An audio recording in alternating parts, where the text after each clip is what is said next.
Magsasagawa ng joint military exercise ang China kasama ang 5 bansa mula sa Timog Silangang Asya.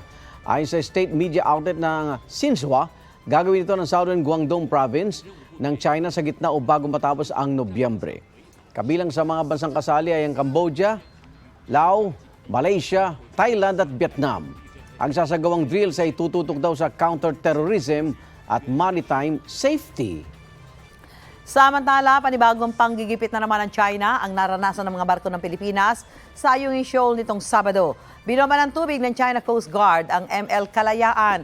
Gayunman, nakatawid pa rin sa Ayungin Shoal at nakapaghatid ng mga supply at tauhan sa BRP Sierra Madre ang ML Kalayaan.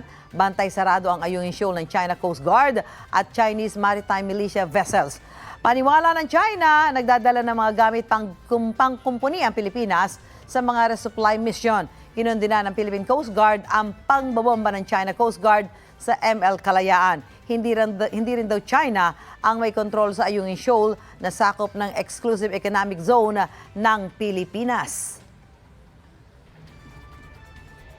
Mauna ka sa mga balita, bisitahin at mag-subscribe sa GMA Integrated News sa YouTube. Sa mga kapuso abroad, samahan nyo kami sa GMA Pinoy TV at sa www.gmanews.tv.